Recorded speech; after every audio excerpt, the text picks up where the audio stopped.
السلام علیکم ورحمۃ اللہ وبرکاتہ۔ نحمده ونصلی علی رسولہ الکریم، اما بعد فاعوذ باللہ من الشیطان الرجیم، بسم اللہ الرحمن الرحیم۔ رب اشرح لی صدری ویسر لی امری واحلل عقدۃ من لسانی یفقہوا قولی۔ آیت 86 سے تفسیر۔ وَإِذَا، اور جب، حییتم، دعا دیے جاؤ تم، حیی ہے یہ حی یا یحییٰ سے، حیی تم زندگی کی دعا دینا، جب دعا دیے جاؤ تم، بتحیۃ زندگی کی دعا، تحیہ کا معنی ہوتا ہے حیات کی دعا یعنی درازی عمر کی دعا، فحیو پس دعا دو، بأحسن منہا اس سے بہتر، اس سے زیادہ اچھی، احسن حسن سے، او یا ردوہا پھیر دو اسی کو، ردو کا لفظ جو ہے رد سے ہے، رے دال دال، پھیر دو اس کو، لوٹا دو اس کو، یعنی ویسی ہی دعا دے دو جیسی تمہیں کسی نے دی۔ ان اللہ بے شک اللہ تعالی، کانا ہے، علی کل شیء اوپر ہر چیز کے، حسیبہ حساب لینے والا، محاسبہ کرنے والا۔ عربوں میں اسلام سے پہلے جو طریقہ رائج تھا وہ یہ کہ جب کسی سے ملاقات کرتے تو اس کو زندگی کی دعا دیتے، درازی عمر کی دیتے۔ جیسے ہمارے ہاں بھی عام طور پر کیا پایا جاتا ہے، خصوصاً جب کسی بزرگ کو سلام کیا جائے تو وہ کیا کہتے ہیں؟ جیتے رہو، لمبی عمر ہو۔ لیکن اسلام نے آ کر اس دعا کو زیادہ جامع اور بہترین بنایا، یعنی بہترین چیز سکھائی، اور وہ دعا صرف زندگی کی نہیں بلکہ سلامتی کی دعا تھی، اور اس کو کس میں بدلا؟ السلام علیکم میں، کہ تم پر سلامتی ہو۔ اب دیکھیے کہ اگر کوئی لمبی عمر پائے بھی اور وہ بیماریوں سے بھری بھی ہو تو یہ ایک ادھوری دعا ہے نا، لمبی عمر پاؤ۔ اور پھر اگر ہم کہیں کہ لمبی عمر پاؤ، صحت والی پاؤ، فلاں والی پاؤ، فلاں، کتنی لمبی باتیں کریں گے، تو اس کی بجائے اگر السلام علیکم کہتے ہیں تو اس میں زندگی، صحت، سلامتی، دین، عافیت، ہر طرح کی خیریت، ہر چیز اس میں شامل ہو جاتی ہے۔ تو وَإِذَا حُيِّيتُم بِتَحِيَّةٍ، جب تمہیں سلام کیا جائے، تو اب اس سے مراد کیا ہے؟ سلام۔ جب تم کو سلام کیا جائے، بتحیۃ ساتھ سلام کے، فحیوا بأحسن منہا تو اس سے بہتر سلام کرو۔ وہ کیسے؟ اگر کوئی السلام علیکم کہتا ہے تو تم جواب میں وعلیکم السلام ورحمۃ اللہ کہہ سکتے ہو، یا مزید بہتر وبرکاتہ۔ اور اگر اتنا ممکن نہ ہو تو پھر اور ردوہا اسی کو پھیر دو، وعلیکم السلام کہہ دو۔ اور جو کوئی اس معاملے میں جیسا رویہ اختیار کرے گا وہ اللہ کے ہاں لکھا جائے گا۔ اسی لیے یہاں پر اللہ تعالیٰ کی صفت علیم نہیں آئی، حکیم نہیں آئی، بلکہ کیا آئی ہے؟ حسیب۔ حسیب کا لفظ ہے سین بے سے ہے، حساب لینے والا، کہ وہ حساب لینے والا ہے۔ ان اللہ کان علی کل شیء حسیبہ۔ اب آپ دیکھیے کہ کس چیز کا حساب ہوتا ہے اس میں، آپ میں سے کوئی بتائے گا؟ یعنی سلام سے متعلق کیا حساب کتاب ہوتا ہے یا ہوگا یا ہو سکتا ہے؟ اس میں آپ دیکھیے کہ کئی ایک چیزیں، کس نے کتنی دفعہ زندگی میں سلام کیا، نمبر ایک، کہ ویسے بھی ہماری ساری چیزیں لکھی جا رہی ہیں اور کیلکولیٹڈ ہیں، کیونکہ قیامت کے دن انسان اپنا نامہ اعمال دیکھے گا تو کیا کہے گا کہ کیا ہو گیا اس کتاب کو، کس نے نہ کوئی چھوٹی چیز چھوڑی اور نہ بڑی، الا احصاها، مگر اس کو گن لیا، شمار کر لیا، گن کے رکھا۔ تو اللہ تعالی حساب کرنے والا ہے، یعنی وہ جانتا ہے کہ کون شخص کتنی کثرت سے سلام کرتا ہے، کیونکہ کثرت سے زیادہ سلام کو رواج دینا اور پھیلانا اور عام کرنا پسندیدہ ہے۔ کوئی حدیث یاد ہے؟ اس پر آپ پڑھ چکے ہیں، اس میں سے آپ کے لیل و نہار میں سے، افشوا السلام بینکم، آپس میں سلام کو خوب رواج دو. ایک اور حدیث میں آتا ہے اس کو بھی سلام کرو جسے تم جانتے اور اس کو بھی کرو جسے تم نہیں جانتے. یعنی اتنا زیادہ اس پہ تاکید کیا گیا. پھر آپ دیکھیے کہ ایک حدیث میں تو صاف طور پر آتا ہے کہ لا تدخلون الجنت حتی تؤمنوا، تم جنت میں داخل نہیں ہو سکتے جب تک کہ تم ایمان نہ لاؤ. ولا تؤمنون حتی تحابوا، اور تم مومن نہیں ہو سکتے جب تک کہ ایک دوسرے سے محبت نہ کرو. یعنی آپس کی محبت ایمان کی علامت ہے، اور آپس کا بغض پھر کس کی علامت ہوئی؟ اور ایک دوسرے سے نفرت اور حسد اور دلوں میں کدورت رکھنا ایمان کے منافی ہے نا. ایمان میں نقص ہے، کیونکہ یہ ہو نہیں سکتا کہ کسی شخص کے اندر خدا کی محبت ہو اور پھر وہ ان لوگوں سے محبت نہ کرے جو خدا کے رستے پہ چلنے والے ہوں. لیکن عموماً شیطان انسان کو بہکاتا ہے، چھوٹی چھوٹی بات پر اس کے دل میں دوسروں کے خلاف میل ڈال دیتے، چھوٹی چھوٹی باتوں کو وہ ایک بہت بڑا ایشو بنا دیتا ہے. یہ جتنی بھی انسانی تعلقات میں اونچ نیچ آتی رہتی ہے، کمی بیشی ہوتی ہے، کسی کی کوئی بات اچھی نہ لگی، کسی کی کوئی بات ناگوار گزر گئی، کسی کی کوئی بات مرضی کے خلاف ہو گئی، ایسی سب چیزوں کو دھونے والی چیز کیا ہے؟ سلام. اور سلام کیا ہے؟ کمیونیکیشن کا ایک ذریعہ. تو اسی لیے نبی صلی اللہ علیہ وسلم نے کیا فرمایا کہ تم مومن نہیں ہو سکتے جب تک کہ تم محبت نہ کرو. تو پھر محبت کیسے کریں اور محبت قائم کیسے رکھیں اور محبتوں میں اضافے کیسے ہوں؟ فرمایا الا ادلکم علی شیء، کیا تمہیں ایک چیز کے بارے میں نہ بتاؤں؟ اذا فعلتموہ، جب تم اسے کرو گے، تحاببتم، تو آپس میں محبت کرنے لگو گے. یعنی لازماً محبت ہو جائے گی. اب دیکھیں آپ کسی سے کتنی بھی محبت کرتے ہو، یہ نہیں ہو سکتا کہ کوئی بھی انسان اتنا کامل ہو کہ اس سے زندگی میں کوئی ایسی بات نہ ہو کہ جو دوسرے کو بعض اوقات خوش نہ کرے. ایسی چیزیں ہوتی رہتی ہیں کہ جو آپ کو دوسرے کی ناگوار گزرے. مثلاً آپ اپنے بچوں سے محبت کرتے ہیں، تو کیا بچوں سے کبھی ایسی کوئی چیز نہیں ہوئی کہ جو آپ کو ناگوار گزرے؟ ہو جاتی ہے نا. تو پھر کیا اس ناگواری کو آپ دل میں رکھ کے محبت چھوڑ بیٹھیں گے؟ نہیں. اسی طرح ماں باپ سے بچے محبت کرتے ہیں تو ماں باپ بعض اوقات ناروا بھی ڈانٹ دیتے ہیں، ناروا زیادتی بھی کر جاتے ہیں، چاہے ماں باپ ہیں، لیکن ہو جاتا ہے. اب اس بنا پر بچے ماں باپ کے خلاف دل میں کدورت رکھ بیٹھے، ناراضگی رکھ بیٹھے، ملنا جلنا چھوڑ دیں. نہیں، یہ نہیں ہو سکتا. یہ تو خون کے رشتے ہیں. اور یہاں تو خون کے رشتوں سے آگے بڑھ کر بات کی جا رہی ہے کہ مسلمان آپس میں جب تک ایک دوسرے سے محبت نہ کریں گے اس وقت تک جنت میں نہیں جا سکتے. کیوں؟ جنت کا داخلہ کیوں ممنوع ہے؟ جنت جگہ ہی ان لوگوں کی ہے جو ایک دوسرے سے محبت کرتے ہیں. وہاں نفرت کرنے والوں کی جگہ نہیں ہے، وہاں حاسدوں کی جگہ نہیں ہے، بغض رکھنے والوں کی جگہ نہیں ہے.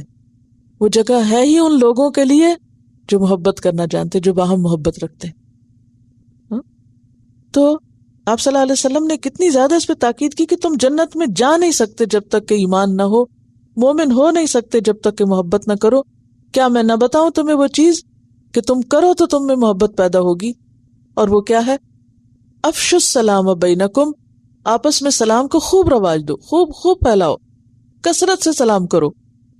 اچھا، کثرت سے کیوں کرو؟ اتنا رواج کیوں دو؟ اس کی حکمت کیا ہے؟ اس کی حکمت یہی ہے کہ عام روزمرہ کے تعلقات میں، معاملات میں تمہارے دلوں میں ایک دوسرے کے بارے میں کچھ نہ کچھ میل آتی رہے گی، کوئی نہ کوئی بات ناگوار گزرتی رہے گی.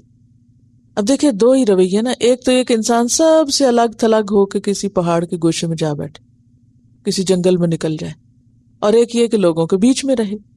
دوسری آپشن تو ممکن نہیں کہ آپ جنگل چلے جائیں، پہاڑ میں چلے جائیں، کیونکہ انسان پھر اپنی زندگی کا مقصد کھو بیٹھے گا. وہ تو سب کے ساتھ ہی مل کے چل سکتے. انسان کو تو ایک معاشرے کے اندر پیدا کیے گئے. اجتماعیت اور معاشرتی زندگی ہماری ضرورت ہے، اس کے بغیر ہم پروگریس نہیں کر سکتے. اب دیکھیے اگر آپ بالکل الگ رہیں، آپ کیا کچھ سیکھ سکتے ہیں؟ سیکھنے کا عمل کیسے ہوتا ہے؟ باہم انٹریکشن سے ہوتا ہے، میل جول سے ہوتا ہے.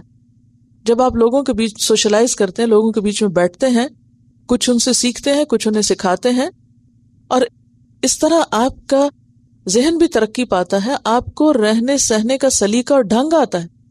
اور اگر آپ سب سے آئسولیٹ ہو کے صرف اپنی ایک دنیا بنا لیں اور اسی میں گم رہیں اور کوئی کسی سے تعلق نہ رکھیں، تو اس سے کیا ہوگا کہ آپ کی جو انٹلیکچوئل ایکٹیویٹی وہ بھی رک جائے گی، آپ کے سیکھنے کا پروسیس بھی ختم ہو جائے گا.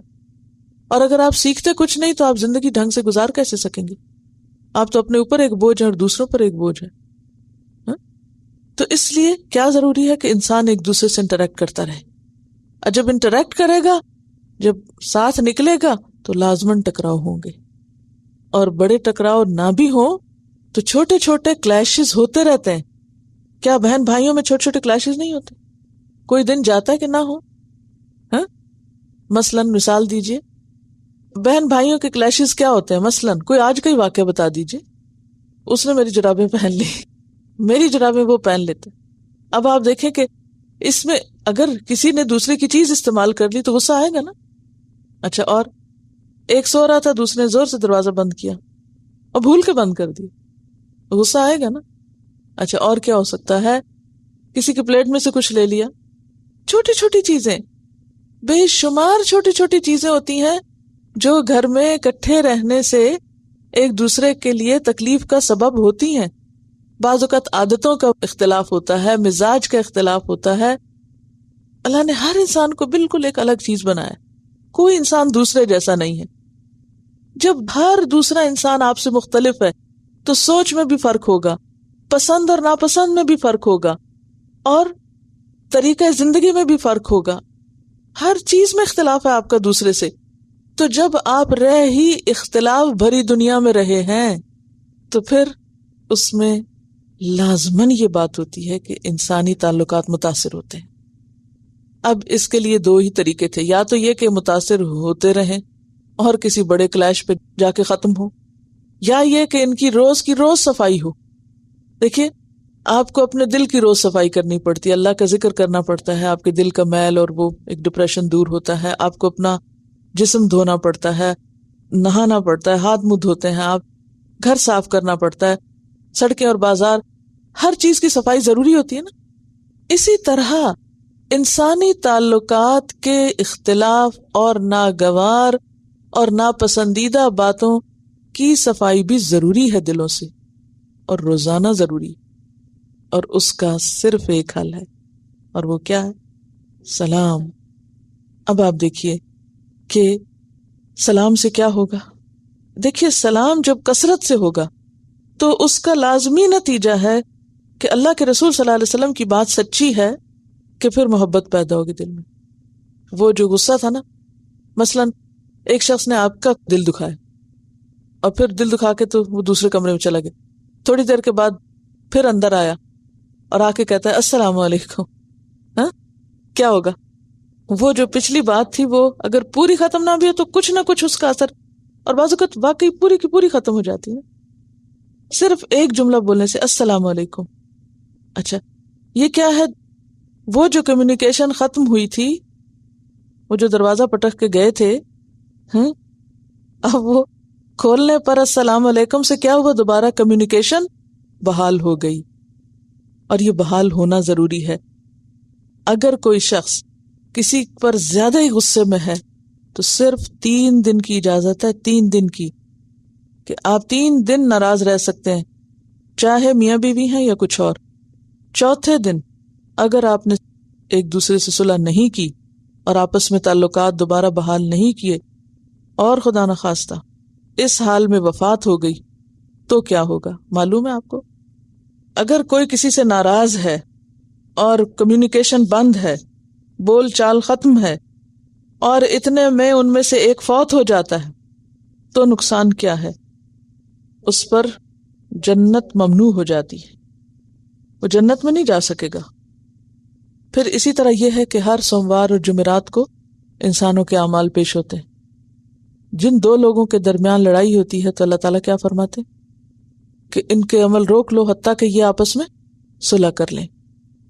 اب آپ دیکھیں کہ حسیبہ میں یہ بات بھی آتی، ایک تو یہ ہے کہ کس نے کتنا اس کو رواج دیا.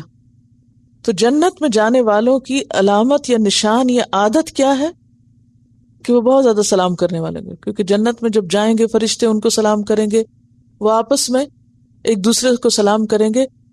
بلکہ اہل جنت کا جو ترانہ ہوگا یا جو ان کا شعار ہوگا وہاں پر، تحیتہم فیہا سلام.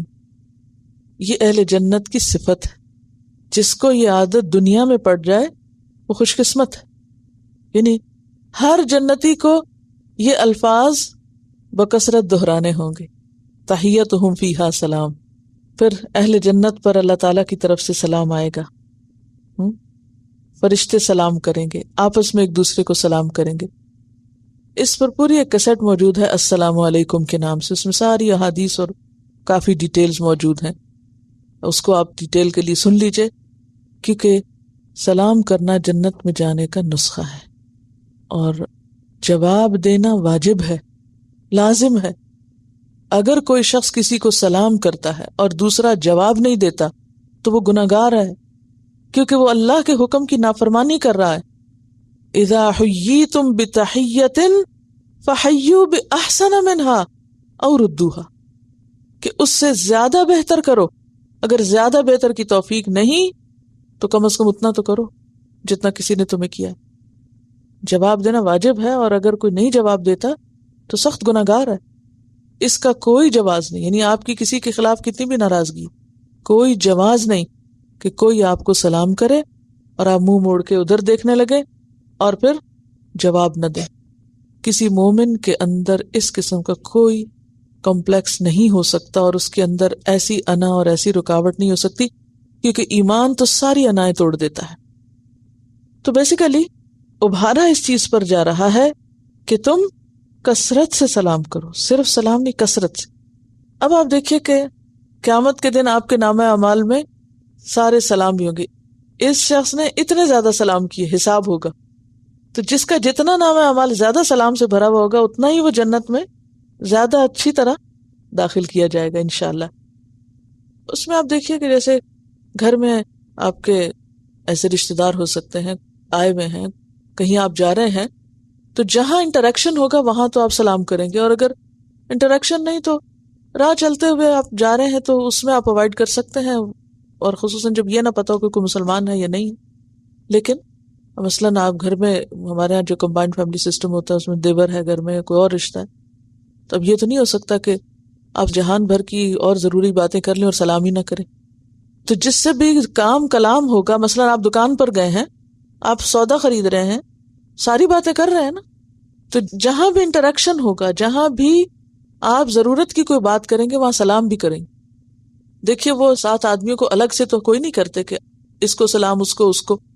جب آپ سلام کرتے ہیں تو سب کو ہی ہو جاتا ہے، ٹھیک ہے، مجموعی طور پر ہوتا ہے. آپ اسپیشلی الگ کر کے سلام نہ کریں، لیکن یہ ہے کہ جنرلی جب اجتماعی طور پر سب بیٹھے ہوئے ہیں تو آپ سلام کر دیں، ٹھیک ہے. جیسے ٹیلی فون اٹھاتے ہیں آپ تو السلام علیکم کہتے ہیں. اب آپ کو کیا پتا آگے کون ہے، مسلمان ہے یا کوئی مرد ہے یا عورت ہے، جو بھی ہے. اصل میں دیکھیے قرآن پاک میں جو عورتوں اور مردوں کی گفتگو ہے اس کے لیے ایک لفظ استعمال ہوا ہے، وَقُلْنَا قَوْلًا مَعْرُوفًا. قول معروف سے منع نہیں کیا گیا. قول معروف کیا چیز ہے؟ مطلب ایسی بات کہ جس کو عقل یا شرع ایکسپٹ کرے، یعنی اس میں کوئی ناگواری کی بات نہ ہو. اب آپ دیکھیں کہ مثلاً آپ کہیں ایسی جگہ داخل ہوتے ہیں جہاں مرد بیٹھے ہوئے ہیں، عورتیں بیٹھے ہوئے، آپ السلام علیکم کہتے ہیں، سلام کر کے آپ آگے اپنے کام چلے جاتے ہیں. اب اس میں آپ دیکھیے کہ مثلاً آپ گھر میں گئے اور گھر میں رشتہ دار جمع ہیں، مرد بھی ہیں عورتیں بھی ہیں، بھلے الگ الگ بھی بیٹھے تو بعض اوقات یہ ہے کہ کئی رشتوں میں اکٹھے بھی تھے، جیسے ماں بیٹا اکٹھے بیٹھے ہوئے، آپ کی ساس ہے، اس کے بچے ہیں، آپ کے دیور وغیرہ بیٹھے ہوئے، تو کیا آپ سلام نہیں کریں گے؟ ساس کو نہیں کریں گے؟ ان کو کریں گے، سلام کریں گے. لیکن سلام کا انداز کیا ہو؟ السلام علیکم معروف طریقے سے. اس میں سلام کے انداز پر بھی بہت ڈیپینڈ کرتا ہے، ٹھیک ہے. کوئی بہت خاص اسپیشل ہو کر ان کو سلام کی ضرورت نہیں، جنرلی جیسے آپ سلام کرتے ہیں ویسے آپ سلام کر لیں. تو جب آپ ایک لفظ یاد رکھیں گے نا معروف، تو انشاءاللہ اس میں پر بہت سی چیزیں کور ہو جائیں گی. ان اللہ کان علی کل شیء حسیبا. اچھا، حساب میں ایک پہلی بات یہ کہ کتنا زیادہ کوئی کرنے کا عادی ہے. نمبر 2 یہ کہ پھر جو ابتدا کرتا ہے اس کو اجر زیادہ ہوتا ہے، اس کو 30 نیکیاں ملتی ہیں، جواب دینے والے کو 10 ملتی. اب آپ دیکھیں سلام تو دونوں نے کیا، ایک کی نیکیاں زیادہ اور ایک کی کم. پہل جس نے کی تو وہ حسیبہ میں پھر کیا ہوگا؟ حساب ہوگا نا. کس نے پہل کی اور کس نے جواب دیا، کس کو 30 اور کس کو 10. ٹھیک ہے. اچھا پھر اس کے بعد آپ دیکھیے کہ جب آپ السلام علیکم ورحمۃ اللہ وبرکاتہ کہتے ہیں تو اس میں آٹومیٹیکلی زیادہ ہو جاتا ہے. ایک تو یہ ہے کہ اس میں مزید اگر کوئی کنفیوژن ہو تو آپ ضرور یہ کیسٹ سن لیجئے، کیونکہ سلام کے بارے میں اچھی طرح جاننا اس لیے بھی ضروری ہے کہ یہ جنت میں لے جانے والے کاموں میں سے ایک کام ہے، اور میں سمجھتی ہوں کہ اگر اس کی عادت ہو جائے، اس کی اہمیت پتہ ہوگی تو انشاءاللہ عادت بھی ہو جائے گی، تو اس کے فائدے بہت ہیں. اب اس میں آپ دیکھیے کہ یہاں جو بات کہی جا رہی ہے فَحَيُّوا بِأَحْسَنَ مِنْهَا، تو احسن میں ایک تو ورحمۃ اللہ وبرکاتہ شامل ہے، دوسرے کیا ہے کہ جو اس کا انداز ہے وہ بھی احسن ہونا چاہیے. یعنی کسی نے آپ کو سلام کیا بے روح طریقے سے یا بے دلی کے ساتھ، یا پروننسیشن ہی ٹھیک نہیں تھا، جیسے عموماً ہمارے ہاں سلام کا لفظ ہی بگڑ چکا ہے، حالانکہ السلام اللہ کے ناموں میں سے ایک نام ہے، اس کو بگاڑنا نہیں چاہیے. عموماً لوگ السلام علیکم یا السلام علیکم یا اس طرح کرتے ہیں، تو یہ سلام کا تو کوئی مطلب نہیں ہے نا، تو اس کو بگاڑ دیا. السلام علیکم تو وہ لام بھی نہیں، تو سام تو موت کو کہتے ہیں نا، جو یہود کا یہ لفظ تھا جو مسلمانوں کے لیے استعمال کرتے تھے، خصوصاً نبی صلی اللہ علیہ وسلم کے مجلس میں آ کے اس قسم کی بات کرتے تھے، جس پر ایک دفعہ حضرت عائشہ رضی اللہ تعالیٰ عنہ بہت خفا بھی ہوئی تھی، اور انہوں نے جواب میں خوب سنائی، تو آپ نے فرمایا کہ عائشہ تم نے نہیں دیکھا کہ میں نے جواب دے دیا تھا، میں نے بھی وعلیکم کہہ دیا تھا. ہاں تو بات یہ ہے کہ جہاں اور ہماری باتیں لکھی جاتی ہیں وہاں سلام بھی لکھے جا رہے ہیں، اور جس انداز میں ہم سلام کرتے ہیں وہ لفظ بھی لکھا جاتا ہے. آپ السلام علیکم کہتے ہیں تو بھی لکھا جاتا ہے، آپ سلامہ کہتے ہیں تو بھی لکھا جاتا ہے. تو حساب چونکہ ہونا ہے اس کا، اس لیے پروننسیشن کا درست ہونا ضروری ہے. اچھا بعض لوگ دوسری ایکسٹریم پر نکل جاتے ہیں، وہ پھر اس کو بہت تجوید کے قاعدوں قانون سے پھر ایک اور مصنوعی انداز اختیار کر لیتے. تو جو ہم عام روٹین میں السلام علیکم یا ایک نارمل معروف طریقہ ہے اس پر ہی سلام کریں، یعنی سلام کو پھر بڑھا چڑھا کے بھی پیش نہ کریں کہ جس سے پھر وہ ایک مذاق کی چیز بن جائے. لیکن اس کا یہ مطلب نہیں کہ ہم اصل سے کم درجے پہ سلام کریں، جیسا ہے وہ لفظ ویسا ہی بولیں. تو احسن میں کیا آتا ہے، اس کا صحیح پروننسیشن بھی آتا ہے، اس کا انداز بھی آتا ہے کہ آپ سلام کے ساتھ مسکراہٹ بھی شامل کیے ہوئے ہیں، یا یہ کہ آپ دل سے سلام کر رہے ہیں، ایک روح کے ساتھ سلام کر رہے ہیں، کانشیسلی آپ سلام کر رہے ہیں. تو بِأَحْسَنَ مِنْهَا، کوشش یہ ہونی چاہیے کہ اگر کوئی شخص ہمارے ساتھ اچھا کر رہا ہے تو ہم اس کے ساتھ اچھا تو کریں ہی، لیکن زیادہ اچھا کیا ہے، اور بھی اچھا کریں. اب آپ دیکھیے اگر اس ایک آیت پر عمل ہو جائے ہمارے معاشرے میں، ہمارے ہر گھر میں، بتائیے کہ خرابیاں کیسے باقی رہیں گی؟ سب کچھ جڑ سے اکھڑ جائے گا کہ ہر شخص ایک سلام کرے اور دوسرا صرف جواب نہ دے بلکہ احسن جواب دے. احسن احسن احسن، ایک نے سلام کیا دوسرے نے اور اچھے سے جواب دیا، ایک نے پہل کی اور دوسرے نے اس سے بہتر طریقے پر رسپانس کیا.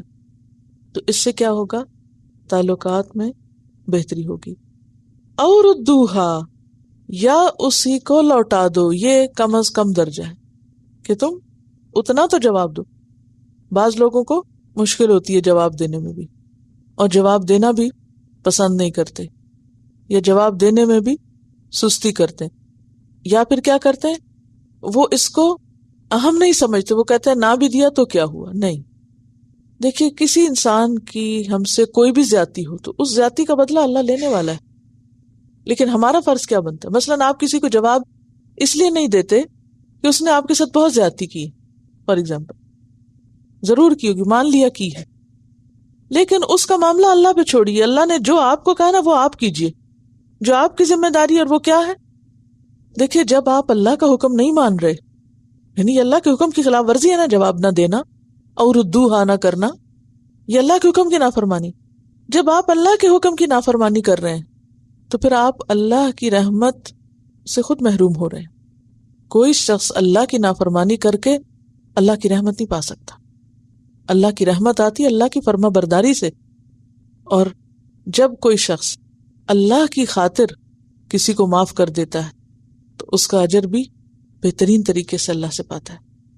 پھر آپ دیکھیے کہ اور ردوہا میں حضرت ابن عباس یہ کہتے ہیں کہ اس سے مراد یہ ہے کہ غیر مسلم تمہیں جن الفاظ میں سلام کرتا ہے انہی الفاظ میں تم اس کو لوٹا دو، ٹھیک ہے؟ یعنی احسن کس کے لیے ہے؟ مسلم کے لیے۔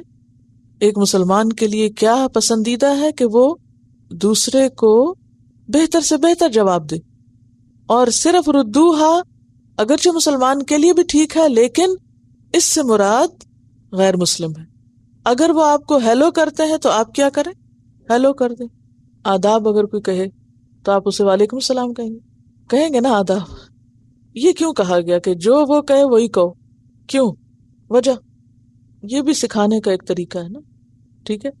مثلاً آپ ایک مجلس میں بیٹھے ہوئے، ایک شخص آتا ہے کہتا ہے السلام علیکم، آپ کہتے ہیں وعلیکم السلام، دوسرا آتا ہے وہ کہتا ہے آداب، آپ کہتے ہیں آداب، تو اسے پتہ چلے گا کہ یہاں سلام ہو رہا ہے، یہاں مجھے کیوں یہ کہا گیا؟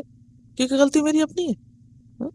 تو بات یہ ہے کہ یہ جو بات ہے نا کہ جو غیر مسلم کہیں ویسا ہی ان کو لوٹاؤ، تو اس میں بھی کئی بھلائیاں ہیں۔ مثلا اگر وہ آپ کو ہیلو کرتے ہیں تو آپ ہیلو کہہ سکتے ہیں، ہیلو کہنے میں کوئی حرج نہیں ہے، ٹھیک ہے، ایز لانگ ایز کوئی ایسی چیز ہو جس میں شرک نہ پایا جاتا۔ کیونکہ بعض لوگ آپ کو معلوم ہے وہ سلام نہیں کرتے، بعض لوگ ایک دوسرے کو ملتے ہیں تو وہ یا علی کہتے ہیں، تو اس کو آپ یا علی نہیں کہیں گے۔ یہ آپ نے کبھی سنا ہے اس کو؟ علی مولا بھی کہتے ہیں۔ جو پیر بھائی ہوتے ہیں ان کو بھی کچھ اس طرح کے لفظ بولتے ہیں اپنے اپنے بزرگوں۔ اور دیکھیے میں سوچتی ہوں کہ شرک کہاں کہاں زندگیوں میں غیر محسوس طریقے سے داخل ہو جاتا ہے۔ آپ دیکھیے کہ ہم مسلمان چونکہ اللہ سے محبت کرتے تو السلام اللہ کے ناموں میں سے ایک نام لے کر ہم دوسرے کو سلام کر رہے تھے، تو اسی طرح دوسرے لوگ اللہ سے بڑھ کر جس کو چاہتے ہیں تو وہ آپس میں ایک دوسرے سے ملاقات کے وقت اسی کا نام بلند کر رہے ہوتے ہیں، اسی کو پروموٹ کرتے ہیں نا۔ تو ایسے میں پھر جب کوئی شرکیہ کلمات کے تو اس کو آپ جواب میں شرکیہ کلمات نہیں کہیں گے، پھر آپ سر ہلا دیں یا ہاتھ سے کر دیں یا ہیلو کر دیں یا وٹ ایور۔ دیکھیے کوئی بھی ہو، ابن عباس کی یہ جو بات ہے نا حکم عام ہے، جتنا کوئی کہے یعنی وعلیکم کر دے، اور اگر اس نے صحیح سلام کیا تو وعلیکم السلام کر دے، کیونکہ سلامتی کی دعا ہے نا، تو اسلام پیس کو پروموٹ کرتا ہے۔ تو اور دوہا میں جیسا کوئی کہے ویسا کہہ دینا اس حد تک اجازت ہے۔ تعارف پر پہلا کرنے کا کام سلام ہے نا، کسی بھی بات کے شروع کرنے سے پہلے، باقی سارے کام بعد میں ہوں گے، پہلی چیز سلام۔ اور اگر وہی ہماری ابھی تک درست نہیں ہوئی، مسلمانوں کی وہی درست نہیں ہوئی، تو آگے اصلاح کیا ہوگی اور کس چیز کی ہوگی؟ تو اس لیے اس نقطے کی اصلاح جو ہے بے حد ضروری۔ تو آپ دیکھیے کہ حکم دینے کے بعد فرمائے ان اللہ کان علی کل شیء حسیبا، بھولو مت اللہ ہر چیز کا حساب لینے والا ہے اور ہر چیز پر محاسبہ کرنے والا ہے۔ یعنی حساب اللہ کا مطلب کیا ہے؟ اس چیز کو پوری طرح واچ کرنا اور پھر اس کا حساب کرنا۔ اچھا، پھر اس میں حسیب کا ایک معنی کافی ہے، حسیبہ کا ایک معنی کیا ہے؟ حساب کرنے والا، دوسرا کیا معنی؟ کافی، یعنی اللہ ہر چیز پر کافی ہے۔ کیا مطلب اس کا؟ اگر تم سلام کرتے اور وہ جواب نہیں دیتا تو پھر اللہ تعالیٰ خود ہی اس سے نبٹ لے گا، آپ کا کام ہے آپ اپنا فرض پورا کرو۔ تو اس آیت میں ہم دیکھتے ہیں کہ ایک طرف تو اسلام کا جو عدل ہے وہ نمایاں ہوتا ہے۔ کیسے عدل؟ کیا ہے کہ تمہارے ساتھ اگر کوئی اچھا کرتا ہے تو تم بھی اس کے ساتھ اچھا کرو۔ اور پھر دوسری بات یہ پتہ چل رہی ہے کہ جواب دینا ضروری ہے۔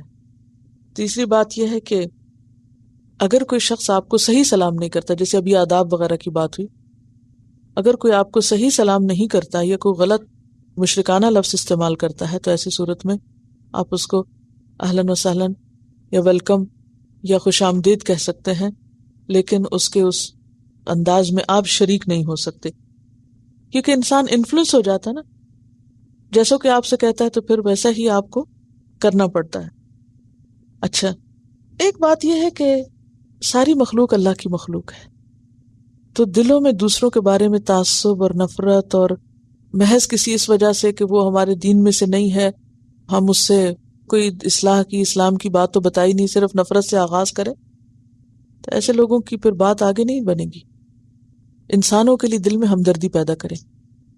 اچھا، ایک اور بات کہ اگرچہ یہ آیت براہ راست سلام سے متعلق ہے، لیکن سلام کے علاوہ بھی کچھ چیزیں ایسی ہیں کہ جن کا جواب دینا ضروری ہے۔ مثلا متفق علیہ روایت ہے، نبی صلی اللہ علیہ وسلم نے فرمایا، مسلمان پر مسلمان کے 5 حق ہیں۔ نمبر 1 سلام کا جواب دینا، نمبر 2 مریض کی عیادت کرنا، نمبر 3 جنازے کے ساتھ جانا، نمبر 4 دعوت قبول کرنا، اور نمبر 5 چھینک کا جواب دینا۔ ٹھیک ہے، اگر کسی کو چھینک آئے تو اس کا جواب دینا بھی لازم ہے۔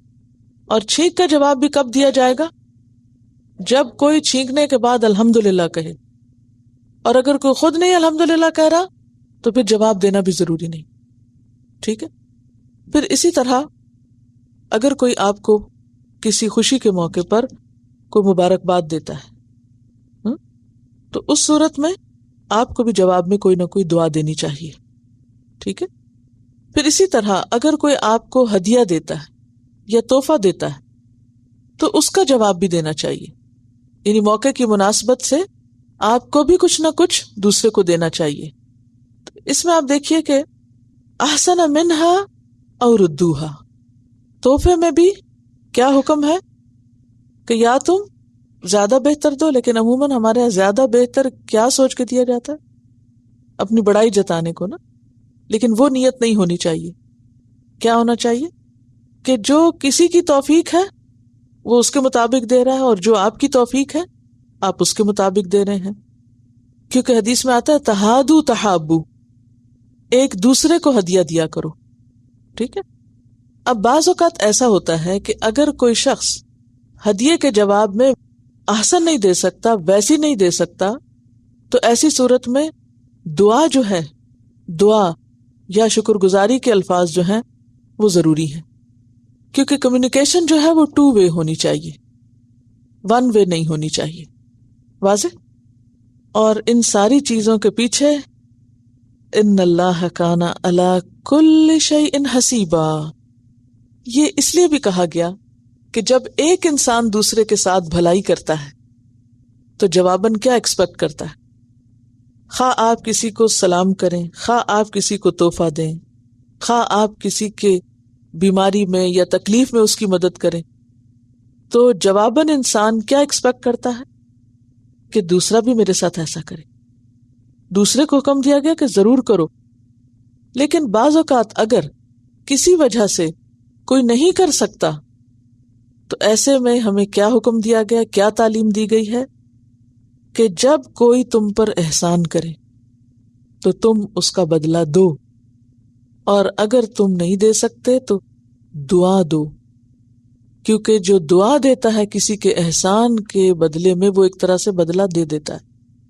ٹھیک ہے، یعنی کسی نے آپ کے ساتھ کوئی احسان کیا، مثلاً آپ چل رہے تھے، آپ کے پاس سامان بھاری تھا، وہ آپ نہیں اٹھا پا رہے، کسی نے اٹھا دیا آپ کے لیے، تو کیا ہو گیا؟ اس کا آپ پر احسان ہو گیا۔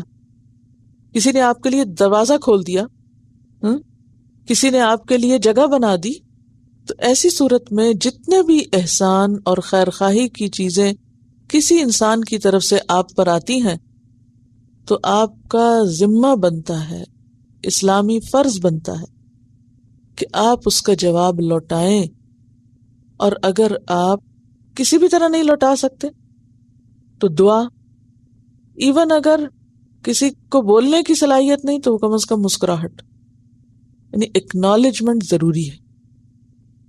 جزاک اللہ کہنا جو ہے، صرف جزاک اللہ کافی نہیں ہوتا، جزاک اللہ خیرہ، کیونکہ جزاک کا لفظ جو ہے وہ عربی میں جزا اور سزا دونوں کے لیے استعمال ہوتا ہے، اس لیے اگر آپ اچھی جزا دینا چاہتے تو جزاک اللہ خیرہ کہیں کہ اللہ تم کو اچھی جزا دے، اچھا بدلہ دے۔ یہ پوچھنی جزاک اللہ کا جواب کیا؟ جزاک اللہ کا کوئی جواب نہیں ہے۔ وَإِيَّاكُمْ کہہ دیتے ہیں، لیکن مجھے نہیں معلوم کہ یہ سنت سے ثابت ہے یا نہیں۔ اگر اخلاقاً آپ کہہ رہے ہیں تو اور بات ہے، لیکن جزاک اللہ دراصل بدلہ ہی تو ہے، جزاک اللہ کہنا، تو پھر اس بدلے کے بدلے میں بہت نہیں الجھایا گیا بعض چیزوں میں.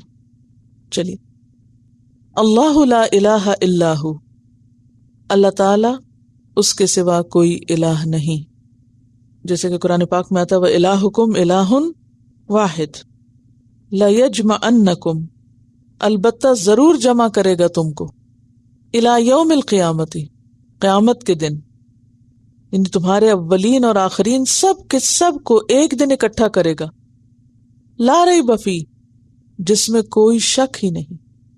کس میں شک نہیں؟ قیامت کے دن کے آنے میں اور اس دن سب کو اکٹھا کرنے میں. یہاں پر آپ دیکھ رہے ہیں کہ اللہ کی وحدانیت کے بعد، اللہ پر ایمان لانے کے بعد اہم ترین چیز آخرت پر ایمان کا ذکر کیا گیا. وَمَنْ أَصْدَقُ مِنَ اللَّهِ حَدِيثًا، اور اللہ سے بڑھ کر بات میں اور کون سچا ہو سکتا ہے؟ اللہ سے زیادہ سچی بات کس کی ہو سکتی؟ اصدق صدق سے ہے، صاد دال قاف. صدق کس کو کہتے ہیں؟ سچائی کو. اور حدیث کس کو کہتے ہیں؟ بات کو. یعنی اللہ کی بات سے بڑھ کر کس کی بات سچی ہو سکتی؟ تو اللہ کی کون سی بات بہت سچی ہے یہاں؟ کہ اللہ عبادت کے لائق ہے، اللہ ہی تمہارا الہ ہے، اور نمبر 2 قیامت کا آنا ضروری ہے، اور قیامت کے دن سب کا اکٹھا ہونا بھی ضروری ہے، اور سب سے سچی بات ہے لَيَجْمَعَنَّكُمْ إِلَىٰ يَوْمِ الْقِيَامَةِ لَا رَيْبَ فِيهِ. میرا سوال آپ سے یہ ہے کہ سلام کی آیت کے بعد اس آیت کی مناسبت کیا ہے؟ بات یہ ہے کہ جب بھی کوئی اہم حکم آتا ہے تو اس کو ایمان کے ساتھ ریلیٹ کر دیا جاتا ہے، آخرت کے محاسبے کے ساتھ جوڑ دیا جاتا ہے. پیچھے آپ دیکھ رہے تھے کہ یا ایھا الذین آمنوا کہہ کے اہم ترین حکم دیے گئے، اے ایمان والو. اور جیسے کہ ابن مسعود کا قول میں آپ کو بارہا سنا چکی ہوں کہ جب تمہیں اے ایمان والو کہہ کے پکارا جائے تو اپنے کان خوب لگاؤ، پوری توجہ سے بات سنو، کیونکہ یا تو اس میں کیا ہوگا، کسی کام کے کرنے کا حکم ہوگا یا کسی چیز سے روکا جائے گا، اور وہ کام جس کے کرنے کا حکم یا جس سے رکنے کا حکم ہو وہ ایمان کا حصہ شمار ہوگا. اب یہاں پر آیت کے شروع میں یا ایھا الذین آمنوا نہیں کہا گیا، ٹھیک ہے، لیکن تم کہا گیا. تم کون ہو یہاں؟ مسلمان، اہل ایمان. تو جب تم سلام کیے جاؤ تو پھر تم اچھے سے جواب دو، اور یاد رکھو کہ اللہ حساب لینے والا ہے. یہ حساب کہاں لے گا، کب لے گا، کیوں لے گا؟ اس لیے کہ وہ الہ ہے، وہ معبود ہے، یہ سارے حکم اس نے دیے. کب لے گا؟ قیامت کے دن لے گا، اور ضرور لے گا. اور اللہ کی بات سے سچی بات کسی اور کی نہیں، کہ جو کچھ تمہیں بتایا جا رہا ہے یہ بالکل سچ ہے، اس میں کوئی شک و شبہ کی گنجائش نہیں. اب یہ تو تھے باہم مسلمانوں کے مسلمانوں سے تعلقات یا اچھے تعلقات کی ضرورت پر بات. اور یاد رکھیں، جب تک انسان کے دل میں آخرت کا خوف نہ ہو تو کوئی دوسری چیز نہیں جو انسانوں کو مجبور کر سکے کہ وہ آپس میں ایک دوسرے کے ساتھ تعلقات اچھے رکھیں. کیونکہ دلوں کے معاملات بڑے نازک ہوتے ہیں، بعض اوقات چھوٹی چھوٹی باتیں جو انسان محسوس کر لیتا ہے وہ دل میں بٹھا لیتا ہے، اور اگر خدا کا خوف اور آخرت کا خوف نہ ہو تو اپنے دلوں کو صاف نہیں کر سکتا. لیکن جس کو یہ یقین ہو کہ آج اگر میں اللہ کے لیے کسی کو معاف کر دوں گا تو کل اللہ سے بہترین بدلہ پاؤں گا، تو پھر یہ ہو نہیں سکتا کہ وہ معاف نہ کرے، وہ اپنے تعلقات کو درست نہ کرے. اب آپ دیکھیے کہ انسانی معاشرے کے اندر مختلف طرح کے لوگ ہوتے ہیں. کچھ تو واقعی سچے مومن ہوتے ہیں، اور سچے مومن کیا ہوتے ہیں کہ جب ان کے سامنے اللہ کا ذکر کیا جائے تو ان کے دل کانپ اٹھتے ہیں، پھر وہ اڑے نہیں رہتے، کسی چیز پر اصرار نہیں کرتے، اپنی غلطی کو فوراً مان لیتے ہیں. لیکن اسلامی معاشرے کے اندر مدینہ کی ریاست میں بھی اور بعد کے ادوار میں بھی ہمیشہ کچھ منافق بھی رہے. اب یہاں منافقین کا حال ہے. حضرت زید بن ثابت کہتے ہیں کہ جب نبی صلی اللہ علیہ وسلم احد کی طرف نکلے تو کچھ لوگ آپ کو چھوڑ کر مدینہ واپس آ گئے. پیچھے پڑ چکے نا آپ، کتنے لوگ تھے وہ؟ 300 لوگ. ان واپس ہونے والوں کے بارے میں صحابہ کرام کے 2 گروہ ہو گئے. کچھ کہتے تھے نہیں چونکہ یہ کلمہ پڑھتے ہیں اس لیے یہ مسلمان ہیں، کچھ کہتے تھے نہیں انہوں نے نبی صلی اللہ علیہ وسلم کا ساتھ چھوڑ دیا، یہ مسلمان نہیں ہو سکتے۔ تو ایک گروہ کہتا کہ ہم ان کے ساتھ لڑائی کریں گے، دوسرا کہتا کہ ہم ان سے لڑائی نہ کریں گے، تو اس وقت یہ آیت نازل ہوئی تھی۔ اسی طرح بعض لوگ ہجرت کر کے مدینہ آ جاتے، پھر جب یہاں آتے تو دیکھتے کہ بھئی اسلام میں تو بہت ڈسپلن ہے اور بہت سی چیزیں کرنی پڑیں گی، اور یہ تو بار بار پہ جنگ کے لیے بھی بلا لیتے ہیں کیونکہ مدینہ کے حالات اس وقت بہت خوف اور خطر میں تھے، تو ان کو یہ ساری پابندیاں اور قربانیاں بہت بھاری معلوم ہوتی تھی۔ تو وہ کیا کرتے تھے، ایک دفعہ ہجرت کرتے، جب دیکھتے کہ بڑی مشکلات ہیں تو واپس لوٹ جاتے۔ اس بارے میں مسلمانوں کے اندر، یعنی سچے مخلص مسلمانوں کے اندر کیا بن گئے، دو گروہ بن گئے۔ کچھ کہتے کہ چونکہ وہ مسلمان ہوئے تھے، ہجرت کی، تو اس لیے وہ مسلمان ہی ہیں، اب اگر وہ واپس چلے بھی گئے ہیں تو انہیں ہمیں کچھ نہیں کہنا، یعنی کہ ان کو مسلمان ہی کنسیڈر کرنا ہے، اور اگر کسی جنگ وغیرہ میں وہ شریک ہو کے دشمنوں کے ساتھ آئیں تو ان کو ہم کچھ نہیں کہیں گے کیونکہ وہ کلمہ گو ہے۔ دوسرے مسلمان کہتے کہ نہیں، اگر وہ واپس چلے گئے ہیں مدینہ کو چھوڑ کر اور دشمنوں کے ساتھ جا ملے ہیں اور دشمنوں کے ساتھ مل کر جنگ کرنے کو بھی آ گئے ہیں، تو ہم ان کو سپیئر کیسے کر سکتے ہیں؟ تو یہ کنفیوژن تھی نا ان کے درمیان، اس کو یہاں دور کیا جا رہا ہے۔ اگر یہ بیک گراؤنڈ آپ کو یاد رہے تو اگلی آیات سمجھنا کچھ بھی مشکل نہیں، تیزی سے گزر جائیں گے آپ۔ فما لکم، پس کیا ہے تم کو، یعنی ایسا نہیں ہونا چاہیے، ہے تو سوال، ما لکم کیا ہے تمہیں، لیکن یہ سوال کون سا ہے؟ استفہام انکاری ہے۔ استفہام کہتے ہیں سوال کرنے کو، تو سوال ہے انکار کے لیے، استفہام انکاری۔ فما لکم کیا ہے تم کو، یعنی ایسا نہیں ہونا چاہیے، فی المنافقین کے منافقین کے بارے میں، فئتین دو گروہ بن گئے، اختلاف سے منع کیا جا رہا ہے کہ ایسے معاملات میں اختلاف کیوں ہے تم میں، توبیخ ہے ایک طرح سے، ڈانٹ ہے۔ واللہ ارکسہم بما کسبوا، حالانکہ اللہ نے ان کو اوندھا کر دیا ہے، الٹا کر دیا ہے، لوٹا دیا ہے، بوجہ اس کے جو انہوں نے کمائی کی۔ کیا کمائی کی تھی انہوں نے؟ رسول اللہ صلی اللہ علیہ وسلم کے حکم کی نافرمانی، ٹھیک ہے۔ کسبو سے مراد یہاں کیا ہے؟ نبی صلی اللہ علیہ وسلم کی نافرمانی۔ کب؟ جنگ احد میں۔ تو ان کی اس نافرمانی کا نتیجہ کیا ہوا کہ وہ الٹے پھر گئے۔ ارکسا کا لفظ جو رے کاف سین سے ہے۔ رکس کہتے ہیں سر کے بال الٹا کرنا۔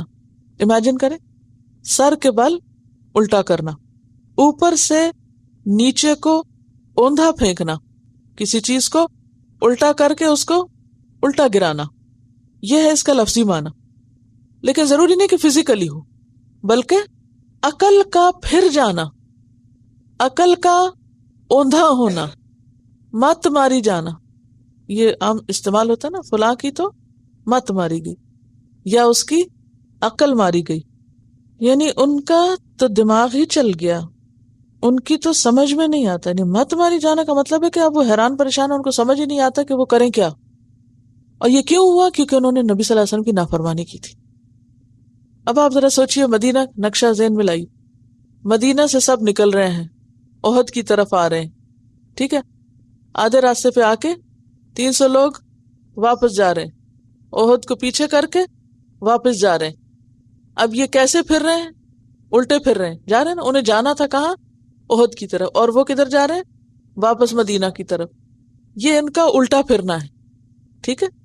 تو اللہ تعالیٰ الٹا پھرنے والوں کو پھر کیا کرتا ہے؟ الٹا ہی پھیر دیتا ہے، پھر ان کی مت ماری جاتی ہے، پھر ان کی عقل اوندھی ہو جاتی ہے۔ اور جب بھی کوئی شخص اللہ کا راستہ چھوڑ کر، دین کا راستہ چھوڑ کر نافرمانی کا راستہ اختیار کرتا ہے تو پھر وہ لاسٹ ہو جاتا ہے، پھر اس کی عقل ماری جاتی ہے، پھر وہ اچھے اور برے میں، حق اور ناحق میں تمیز نہیں کر سکتا۔ یہ گناہ کی سزا ہوتی ہے، اور خصوصاً کون سے گناہ کی؟ نبی صلی اللہ علیہ وسلم کی نافرمانی یا آپ کی سنت کی خلاف ورزی کی سزا۔ then you are nowhere، آپ کہیں کے بھی نہیں۔ واللہ ارکسہم، اللہ نے ان کو واپس پھیر دیا، اللہ نے ان کی عقل پھیر دی ان کی غلط کاریوں کی وجہ سے. تو جب وہ الٹے پھرے تو ان کی عقل پھر گئی، ان کا دل پھر گیا، تو گویا وہ اسلام کی حالت میں تو نہیں ہے، تو کفر کی حالت میں لوٹ گئے. اتریدون، کیا تم چاہتے ہو، ان تہدو، کہ تم ہدایت دو، من اضل اللہ، جس کو اللہ نے گمراہ کر دیا. اس کو کہتے ہیں اللہ نے گمراہ کیا. اب وہ احد چھوڑ کے مدینہ لوٹنا رستہ گم کرنا تھا نا، تو اس کے نتیجے میں اللہ نے ان کو حق کی روشنی سے محروم کر دیا.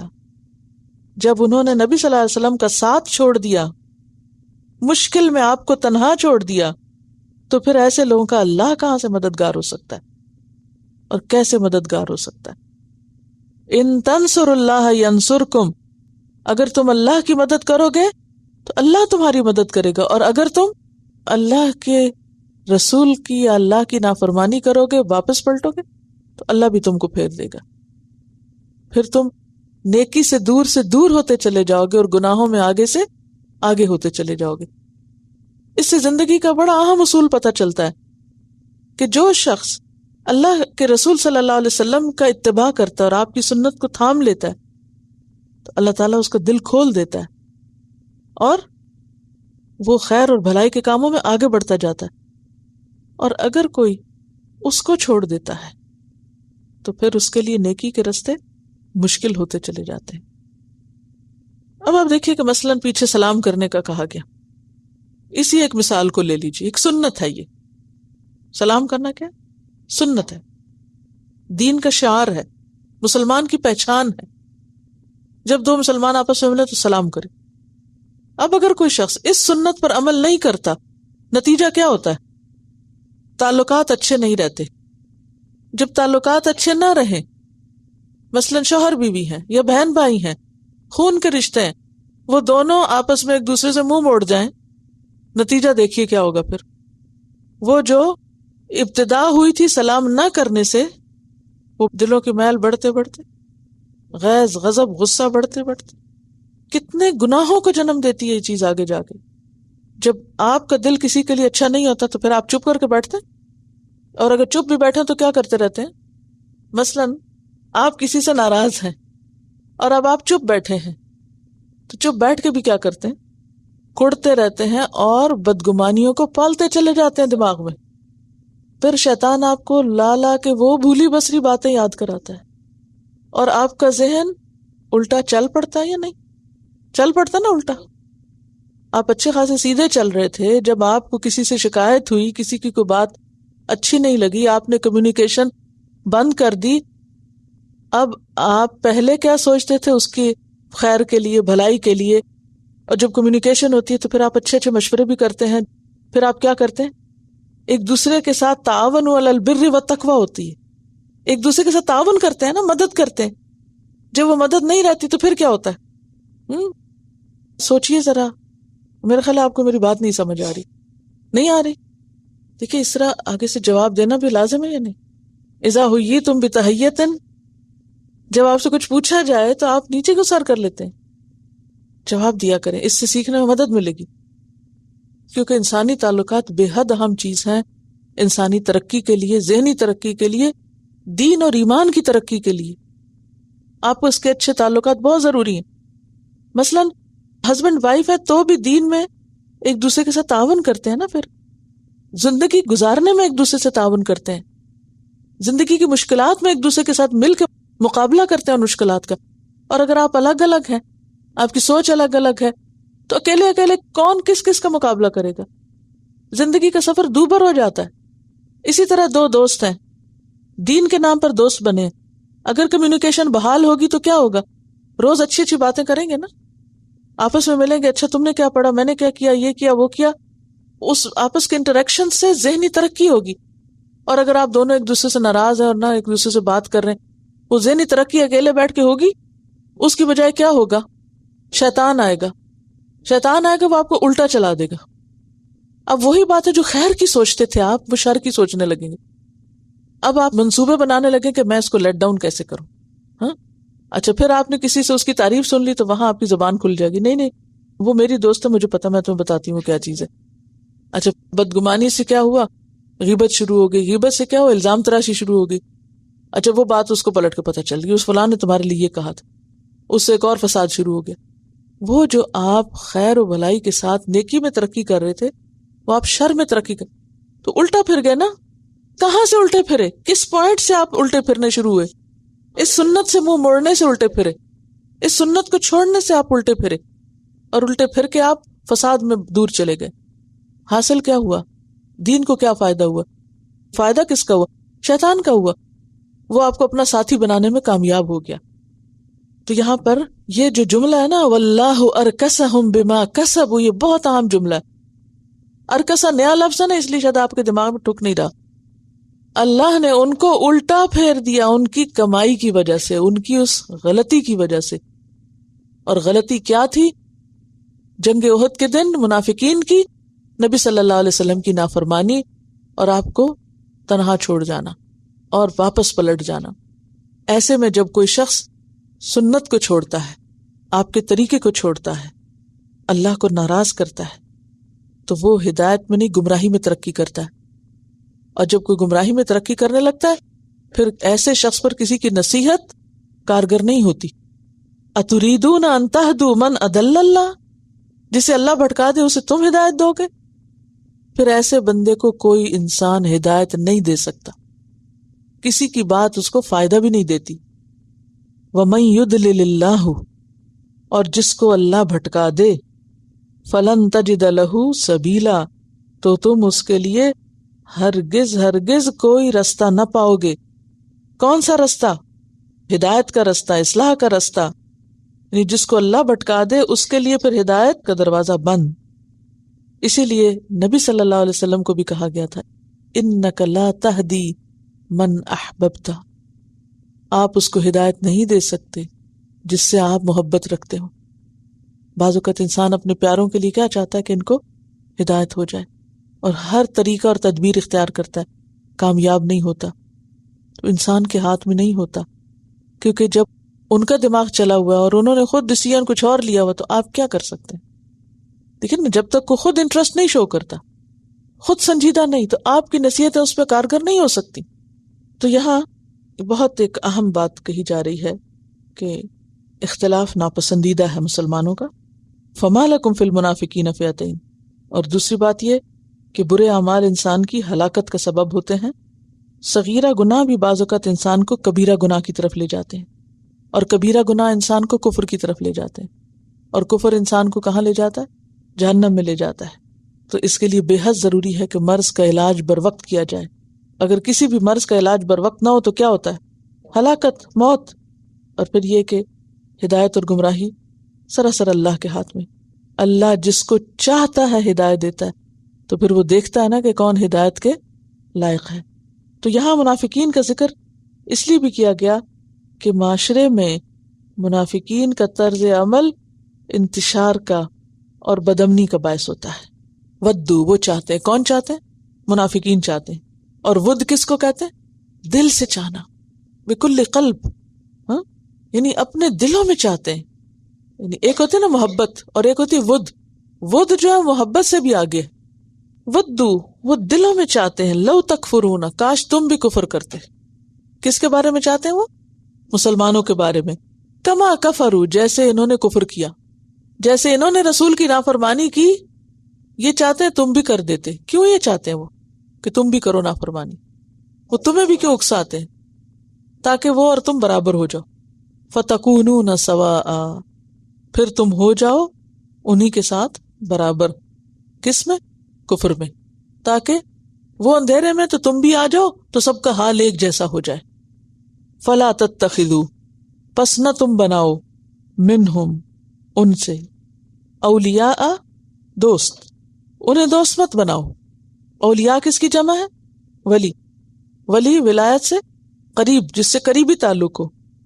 جیسے کہ سورۃ الممتحنہ میں آتا ہے نا، لا تتخذوا عدوی وعدوکم اولیاء، میرے اور اپنے دشمنوں کو دلی دوست نہ بناؤ. حتیٰ، یہاں تک کہ یہاجروا، وہ ہجرت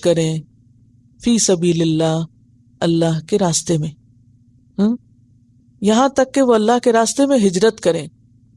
یعنی جو ہجرت کے بعد واپس پلٹ گئے کہ بھی مدینہ میں رہنا تو بہت مشکل ہے، یہاں تو بڑی پابندیاں ہیں، یہاں تو روز روز جنگ میں جانا پڑتا ہے، چلو واپس. تو شرط لگا دی گئی ان کے اسلام کے اخلاص کی، کیا؟ کہ وہ ہجرت کریں. اب دیکھیے کہ جب کوئی شخص دین میں آتا ہے نا تو اللہ تعالی اس کو بار بار امتحان میں ڈالتا ہے. کس لیے؟ یہ دیکھنے کے لیے کہ یہ اپنے اس کاز میں، اپنے اس مشن میں کتنا سچا ہے، کتنا خالص. اب منافقین اسلام کے جھنڈے تلے تو آ گئے مدینہ میں. اب اس کے بعد وہ کیا چاہتے تھے کہ بس ہمارا اسلام کا ڈکلریشن کافی ہے، اس سے زیادہ تم کچھ کرنے کو نہ کہو ہمیں. آج بھی آپ دیکھیں کہ مسلمان کیا چاہتے ہیں بہت سے، کیا مسلمان تو رہنا چاہتے ہیں لیکن اسلام کے لیے کچھ کرنا نہیں چاہتے، اور نہ تم ہمیں کہو کچھ کرنے کو، قربانی نہیں دینا چاہتے کہ یہ ہمارا ذاتی معاملہ ہے. اسلام ذاتی معاملہ نہیں ہے، اسلام ایک اجتماعی معاملہ بھی ہے. تو آپ کو وقتاً فوقتاً آزمائشوں کے وقت، جسے میں صبح بھی بات کر رہی تھی نا کہ ان یوزول حالات میں، جذبات کی کثرت کے موقع پر، صدموں کے موقع پر، انتہائی خوشی کے موقع پر، دکھ اور تکلیف کے موقع پر، نقصان کے موقع پر، صبر کے ساتھ کیا ثابت کرنا تو کہ ہر حال میں اللہ کا بندہ ہوں اور میں اسی کی اطاعت پر قائم ہوں. تو یعنی منافقت کی وجہ کیا تھی؟ اسلام کے راستے میں آنے والی قربانیاں، اس کے لیے وہ تیار نہیں تھے. تو فرمایا تم ان کو دلی دوست نہیں بناؤ گے جب تک وہ اسلام کے لیے قربانی نہیں کریں گے. قربانی کیا ہے؟ کہ وہ ہجرت نہیں کریں گے. اور اگر جنگ احد کے تناظر میں اس بات کو لیا جائے تو مراد کیا ہے؟ جب تک کہ وہ مدینے سے نبی صلی اللہ علیہ وسلم کے ساتھ مل کر جنگ کے لیے نہیں نکلیں گے. ہجرت کا لفظی معنی کیا ہوتا ہے؟ ایک جگہ سے دوسری جگہ، یعنی بلاد کفر سے بلاد اسلام کی طرف جانا. ٹھیک ہے، یہ عام معنی ہے، اصطلاحی معنی ہجرت کا. لیکن یہاں جنگ احد کے تناظر میں یا منافقین کے طرز عمل کے تناظر میں کیا چھوڑ کے کہاں جانا ہے؟ مدینہ چھوڑ کر جہاں آپ کہیں جنگ کے لیے نکلنے کو، وہاں ساتھ نکلنا ہے، خواہ وہ احد ہو یا تبوک ہو یا کوئی اور جنگ ہو. ٹھیک ہے، تو یہاں یہاجرو کا معنی کیا ہے؟ یخرجو، نکلیں، فی سبیل اللہ یعنی فی الجہاد، جہاد میں. فَإِن تَوَلَّوْا، پھر اگر وہ منہ موڑ لیں. کون؟ منافقین. کس سے؟ ہجرت سے یا جہاد میں نکلنے سے. فَخُذُوهُمْ، تو پکڑو ان کو، پکڑ لو ان کو، یعنی قید کر لو. وَاقْتُلُوهُمْ، اور مارو ان کو، یعنی میدان جنگ میں. یعنی میدان جنگ میں پھر اگر دشمن کی فوج کے ساتھ مل کے لڑنے آ جائیں تو تم ان کو قیدی بھی بنا سکتے ہو اور ان کو مار بھی سکتے ہو، خواہ وہ کلمہ پڑھتے رہیں، ان کے کلمے کا اعتبار نہیں ہوگا. واضح؟ وَاقْتُلُوهُمْ حَيْثُ وَجَدتُّمُوهُمْ، جہاں بھی تم ان کو پاؤ، یعنی چاہے ہل ہو یا حرم ہو. اس کا یہ مطلب نہیں کہ سڑک پہ جا رہا تو اس کو پکڑ کے مار دو، یہ معنی نہیں ہے اس کا. اس سے کہاں مارنا مراد ہے؟ جنگ کے میدان میں. وَلَا تَتَّخِذُوا مِنْهُمْ وَلِيًّا، اور نہ تم بناؤ ان میں سے کسی کو دوست، دلی دوست مراد ہے. وَلَا نَصِيرًا، اور نہ مددگار. دو سچویشنز ہیں نا، جو واپس اپنے قبیلے کے ساتھ جا ملے تھے. اب قبیلے نے کہا چلو جنگ کرنے، تو قبیلے کے ساتھ لڑنے بھی آ گئے دوسرے لشکر میں، کیونکہ وہ اپنے قبیلے میں گئے نا. تو عربوں میں کیا ہوتا تھا کہ آپ کو قبیلے کا ساتھ دینا ہوتا تھا. اسی لیے آپ دیکھیں کہ بہت سے لوگ جو مکہ والوں کے ساتھ لشکر میں آتے تھے، مثلا حضرت عباس کے بارے میں آتا ہے کہ وہ جنگ بدر میں آئے تو تھے لیکن انہوں نے یہ کہا تھا ہم ساتھ چلے جاتے ہیں مگر ہم جنگ میں شریک نہیں ہوں گے، اور وہ شریک نہیں ہوئے تھے. لیکن قبیلے کا ساتھ دینا ضروری ہے، قید ہو گئے تھے پھر. سمجھ رہے؟ اصل میں نا آپ لوگوں کو تھوڑی سی عربوں کی ہسٹری، تاریخ اور تھوڑا کلچر وہ بھی پتا ہونا چاہیے، کیونکہ اس کے بغیر بعض باتیں سمجھ میں نہیں آتی. تو اس کے لیے سیلف اسٹڈی ضروری ہے، کیونکہ ہر چیز کلاس میں ہو نہیں سکتی. تو عربوں کا کلچر کیا تھا کہ کوئی ایک حکومت نہیں تھی ان کی. کس میں جیتے تھے؟ قبائل میں. عربوں کا آپ نقشہ دیکھتے ہیں نا، قدیم نقشے، شہروں کے نام کم ملیں گے اور کیا ملے گا نقشوں میں؟ یہاں فلاں قبیلہ رہتا، یہاں بنو جزام تھے، یا لحم تھے، یہاں بنو بکر تھے، خزاع تھے، یا فلاں تھا فلاں تھا. پورے نقشے کے اوپر قبائل کے نام آپ کو ملیں گے. یہ ان کا جغرافیہ تھا. جگہوں کے نام سے نہیں، قبیلوں کے نام سے مشہور تھی. ٹھیک ہے. اچھا، اب کیا ہوتا تھا کہ جب ایک قبیلہ دوسرے سے لڑتا تھا تو اس میں ان کو بحیثیت قبیلے کے نکلنا پڑتا تھا. اب اسلام آیا اور وہ قبائل کو متحد کر رہا تھا. کس کے نام پر؟ حلف اور دوستی کے نام پر نہیں، بلکہ اسلام کے نام پر. تو اب یہاں یہ کہا جا رہا ہے کہ جب تم اسلام کے نام پر اکٹھے ہو تو پھر اپنے قبیلے کا ساتھ نہیں دے سکتے. پھر تمہیں کیا کرنا ہوگا؟ اسلام کا ساتھ دینا ہوگا. اور اگر کوئی اس موقع پر بھی کہے نہیں میرا قبیلہ، تو اس کا اسلام مشکوک ہے. واضح؟ دیکھیے ایک اور بات آپ کو یاد رہنی چاہیے، آئندہ بھی منافقین کے بارے میں آیات کو سمجھنے کے لیے بہت ضروری، اور وہ کیا کہ منافقین صرف مدینہ کے اندر نہیں تھے، مدینہ کے آس پاس جو قبائل پھیلے ہوئے تھے وہاں بھی منافق موجود تھے. ٹھیک ہے، جیسے کہ وَمِمَّنْ حَوْلَكُمْ مِنَ الْأَعْرَابِ، اور ان میں سے جو تمہارے آس پاس ہیں اعراب میں سے، منافقون، کچھ منافق بھی، یعنی کہ کئی منافق جو تھے مدینہ کے اندر تھے اور کئی منافق مدینہ کے ارد گرد قبائل میں پھیلے ہوئے تھے. یہ منافق جو تھے یہ مسلمانوں کی ابھرتی ہوئی شان و شوکت سے متاثر ہو رہے تھے اور وہ آ کے اسلام کا دعویٰ کر کے چلے جاتے، لیکن جب کوئی مشکل وقت آتا تو ادھر ادھر چھپ جاتے. اچھا، اب یہ ہے کہ جب کبھی کوئی فائدے کی بات ہوتی تو وہ پہنچ جاتے اور آ کے کیا کہتے کہ ہم تم سے بڑی محبت کرتے ہیں. پیچھے آپ پڑھ چکے ہیں نا، وَإِنَّ مِنْكُمْ لَمَن لَيُبَطِّئَنَّ، کہ ان میں سے بعض ایسے ہیں جو دیر کرتے ہیں، سستی کرتے ہیں. وَإِنْ أَصَابَتْكُمْ مُصِيبَةٌ، جب مصیبت آتی تو کہتے ہیں شکر ہے میں نہیں ساتھ تھا. اور اگر کوئی نعمت حاصل ہوتی ہے تو پھر اس وقت یہ سب بھول جاتے ہیں کہ کوئی اور بھی تعلق یا رشتہ تھا، وہ کہتے ہیں کیا لیتنی کنت معہم، کاش میں بھی ساتھ ہوتا، فافوز فوزا عظیما، تو عظیم شان کامیابی پاتا.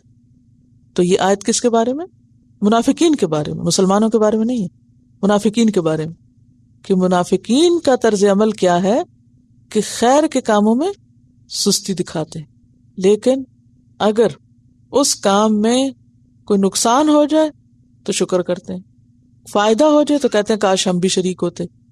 اور اس وقت یہ بھول جاتے ہیں کہ تمہارے اور ان کے درمیان کوئی اور تعلق بھی ہے. تو گویا اگر ایک لفظ بولا جائے ان کے بارے میں تو وہ کیا ہے؟ مفاد پرست. یہ کس کی ذہنیت ہوتی ہے؟ مفاد پرست لوگوں کی. مفاد پرست لوگ ہر اس شخص کے ساتھ چل پڑتے ہیں جہاں اس کے مفاد کا تحفظ ہو، اور ہر اس شخص کا ساتھ چھوڑ دیتے ہیں جہاں اس کے مفاد کو نقصان ہو. بعض لوگ آپ کے ساتھ صرف اس وقت تک اچھے رہتے ہیں جب تک کہ ان کے مفاد کو کسی قسم کا کوئی نقصان نہ ہو. جہاں ان کی ذات کو یا ان کے جو مخصوص ذہن میں مفاد ہوتے ہیں ان کو کوئی نقصان پہنچے تو وہ پھر ساتھ نہیں دیتے، وہ ساتھ چھوڑ دیتے، پھر وہ ناراض ہو جاتے ہیں. تو یہاں پر کیا کہا گیا کہ ایسے لوگوں کو پھر تم کیا نہ کرو، دوست نہ بناؤ جب تک کہ وہ ہجرت کر کے تمہارے پاس مدینہ نہ آ جائیں. اچھا کیوں منع کیا جا رہا ہے ان کو دوست نہ بناؤ، ان کو مددگار نہ سمجھو؟ ایک سوال ہے میرا آپ سے، کیونکہ بعض لوگ کیا کرتے ہیں ایسی آیتیں آؤٹ آف کانٹیکسٹ چن لیتے ہیں، پھر کہتے ہیں دیکھو قرآن میں لکھا ہوا ہے فلاں کو دوست نہ بناؤ، فلاں سے مدد نہ لو. کیوں؟ دیکھیے کہ کوئی بھی ایسا شخص جو دل سے آپ کا ہمدرد نہ ہو، دل سے آپ کا خیر خواہ نہ ہو، اور صرف اپنے کسی مفاد کی خاطر آپ کے ساتھ ملا ہوا ہو یا آپ کی خوشامد کرتا ہو، ایسا شخص بھروسے کے لائق نہیں ہوتا. کیوں؟ وقت پڑنے پر وہ موجود نہیں ہوگا، کام کے وقت وہ حاضر نہیں ہوگا.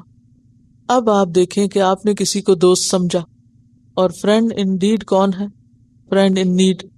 اب آپ کو ضرورت پڑی، وہ غائب ہے وہاں سے، آپ دھوکہ کھائیں گے، کوئی کام ہو نہیں پائے گا. مشکل کے وقت وہ مدد کو حاضر نہیں ہوگا کیونکہ وہ مشکل میں پڑنا ہی نہیں چاہتا. تو مسلمانوں سے کیا کہا جا رہا ہے کہ بھئی ہوشیار رہو، ایسے لوگوں کو مت دوست سمجھو، مت مددگار سمجھو کہ جو مفاد پرست ہیں. اور یاد رکھیے کہ مفاد پرست لوگ بہت جلد کھل جاتے ہیں، یا نہیں؟ ٹھیک ہے یہ کسی خاص جنگ کے کانٹیکس میں بات ہو رہی ہے، لیکن عام روزمرہ زندگی میں آپ کو ایسے لوگوں سے واسطہ نہیں پڑتا. تو پھر اس وقت اگر شریعت کا کوئی قانون آپ کو یاد نہ بھی ہو تو آپ کا اپنا دل کیا کہتا ہے کہ ایسے لوگوں پر بھروسہ نہیں کرنا مجھے آئندہ. مومن ایک سراغ سے 2 مرتبہ نہیں ڈسا جاتا. یہ آپ کی فطرت کی آواز ہے یا نہیں؟ تو اسلام تو دین فطرت ہے، وہ آپ کو کوئی ایسی بات نہیں سکھا رہا جو تعصب پر مبنی ہو. اور اس کو عام طور پر مس کوٹ کس طرح کرتے ہیں؟ دیکھو قرآن میں یہ لکھا ہے کہ فلاں کو دوست نہ ہو. بھئی جو آپ کو دھوکہ دے رہا ہے، جو آپ کو دل سے دشمن بنا ہوا، آپ اس کو کیسے دوست بنا لیں؟ یہ تو اللہ تعالیٰ خیرخواہی کر رہے ہیں کہ تم ہوشیار رہو. کیوں؟ اس لیے کہ مسلمان صاف دل کے لوگ تھے، ان کے دلوں میں ہر ایک کے لیے خیرخواہی تھی. جو بندہ ہر ایک کے لیے اچھا سوچے عموماً کیا ہوتا ہے پھر وہ دوسروں کو بھی اچھا سمجھتا ہے. اچھا اس میں پھر وہ دھوکہ کھا جاتا ہے، پھر وہ مار کھا جاتا ہے. مومن کون ہوتا ہے؟ بے وقوف نہیں ہوتا، سمجھدار ہوتا ہے، ہوشیار ہوتا ہے، ذہین ہوتا ہے، فہم و فراست رکھتا ہے، معاملہ فہم ہوتا ہے. جب وہ لوگوں کے ساتھ معاملہ کرتا ہے تو وہ دیکھتا ہے کہ کون سا کام میں کس کو دوں، یہ وقت پر حاضر ہوگا یا نہیں ہوگا، کس پہ ٹرسٹ کرنا چاہیے اور کس پہ نہیں. یہ صرف بدگمانی کی بنیاد پر نہیں، تجربے، مشاہدے اور علم کی بنا پر. کہ ایک شخص ہے وہ ہر قیمت پر، ہر قربانی کر کے پہنچے گا اپنی ڈیوٹی پہ، اور دوسرا کیا ہے، کوئی کام نہیں بھی ہوگا تو بہانہ کر کے چھٹی کر لے گا. تو آئندہ کے لیے پھر آپ کیا کریں؟ دھوکے کھاتے جائیں. کام کیسے ہوں گے؟ تو دین کا کام بھیڑ نہیں کیا کرتی. دین کا کام 313 کر لیتے ہیں اگر وہ سچے اور مخلص اور واقعی فی سبیل اللہ نکلیں. فی سبیل اللہ، صرف اور صرف خالصتاً ایک نیت کے لیے کہ میں صرف اللہ کے لیے نکلا ہوں. جب تک سوچ انسان کی ہر مفاد پرستی سے اونچی نہیں ہو جاتی اس وقت تک وہ دین کے کام کا نہیں ہوا کرتا.